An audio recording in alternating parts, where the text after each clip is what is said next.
रहे हैं स्वदेश 24/7। आज हमारे साथ हैं मुरैना एसपी आशुतोष बागड़ी, जो मुरैना में सिंघम के नाम से जाने जाते हैं। नमस्कार सर, आपका बहुत बहुत स्वागत है। जी thank you very much. Sir मैं आपसे पूछना चाहूँगा कि जब से आपने पहले यहाँ एडिशनल एसपी भी रखे गए हैं और आज पे एसपी के पद पे हैं, तो पहले क्या था एडिशनल एसपी पद पे और आज आपने क्या चेंजिंग करी?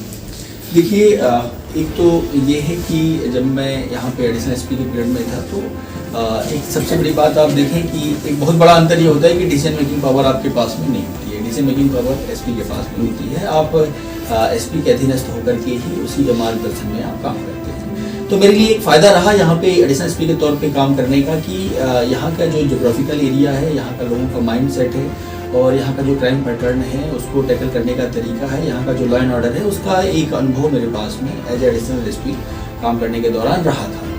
इसके अलावा बहुत सारे जो आपके अच्छे कॉन्टैक्ट्स हैं अच्छे लोगों से और उनसे भी आपके बन जाते हैं, तो जो कि कहीं ना कहीं आपके लॉ एंड ऑर्डर में और बाकी चीज़ों में काम आते हैं। तो ये एक बेनिफिट था। अब जैसे एज ए एसपी मैंने संभाला तो अब जो है एक डिसीजन मेकिंग पावर आपके पास में होती है। अच्छा करेंगे तो आपका है, बुरा करेंगे तो आपका है। तो अब जो है, लेकिन ये है कि वो एक पास्ट जो है यहाँ का समझने का, तो मुझे मतलब थोड़ा सा एक आप कह सकते हैं कि दूसरे यदि कोई न्यू कमर के कंपेरिजन में थोड़ा सा मतलब एक एडवांटेज पोजीशन है मेरी यहाँ पे। और दूसरी बात है, जो चीज़ें मैंने यहाँ पे देखी हैं, जो मेरी एक सोच है कि सबसे जो प्रमुख है वो जो यहाँ की मुरैना के वासी हैं, मुरैना की जनता है, उसका हित, उसके जो ग्रीवांसेस हैं उनका प्रॉपर तरीके से रिड्रेसल हो एक। और दूसरा जो है सबसे महत्वपूर्ण है कि जितने भी गुंडे बदमाश आपराधिक तत्व हैं उनके मन में पुलिस का जो एक भय है, कानून का जो भय है वो बना रहे। तो ये सारी चीज़ें हैं जिसके लिए हम लोग प्रयास कर रहे हैं। और एक इसी का जो है एक परिणाम आप लोगों ने देखा कि हम लोग खुद भी जो है 12 से 2 के बीच में जो है ये डेडिकेटेड टाइम रहता है। ऑफिस का वर्क करना है तो अर्ली मॉर्निंग करें या कि इसके बाद करें, लेकिन 12 से 2 केवल डेडिकेटेड रूप से पब्लिक के लिए ही रखा गया है। और ये जो है सभी थानों में भी थाना प्रभारियों को, एसडीपीज को, सभी को निर्देशित किया गया है कि इस टाइम पे सभी थाने में अनिवार्य रूप से उपस्थित रहेंगे। और यदि कोई थाना प्रभारी या कि कोई बहुत अर्जेंट काम हो जाता है और उसको जाना पड़ता है कहीं पे, तो वो फिर 2IC को अपने पाबंद करके जाएंगे कि वो लोगों की सुनवाई करे। लेकिन ऐसा कभी नहीं होना चाहिए कि कोई भी आदमी जाए, थाने में बैठा रहे, अपना काम छोड़ करके गया है और उसकी प्रॉपर तरीके से सुनवाई नहीं हो रही है। तो ये एक व्यवस्था है जो हम लोगों ने इसमें लोगों के लिए किया है।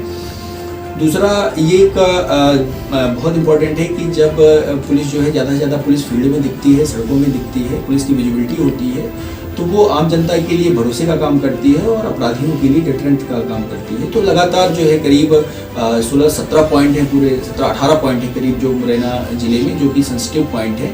और वहाँ पे आप कभी भी 5 से 9 के बीच में चले जाएंगे तो आपको चेकिंग मिलेगी। जैसा पहले देखने को मिला है मुरैना ही नहीं और भी कई जगह कि भूमाफिया या रेत खदान वालों का कई जगह उल्लंघन हो चुका है, और लेकिन फिर भी उन लोग सक्रिय रहते हैं। कई बार पुलिस पे हमला भी हुआ है, कई बार ऐसा हुआ है कि उसमें पुलिसकर्मी जख्मी भी हुए, घायल हुए।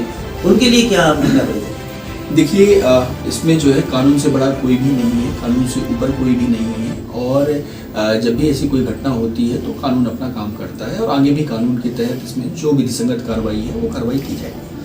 ये सर, आप पे एसपी होने के नाते आप पे यातायात का प्रभार भी है, तो मुरैना में यातायात को लेकर आपने अभी क्या बदलाव किया?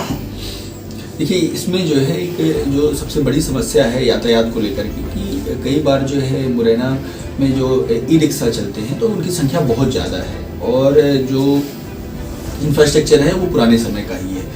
तो ये जो इस बीच में इनकी ई-रिक्शाज की और इनकी संख्या बढ़ी है समय के साथ, उसकी वजह से थोड़ा ट्रैफिक की समस्या पैदा होती है। आज कलेक्टर साहब से भी हमारी बात हुई है, हम लोगों ने एक आज मीटिंग भी रखी हुई है, तो उसमें नगर निगम, कलेक्टर साहब और हम लोग जो है एक कंसोलिडेटेड प्लान एक हम लोग तैयार करेंगे उसमें, और आपको जो है इसमें परिवर्तन देखने को मिलेगा।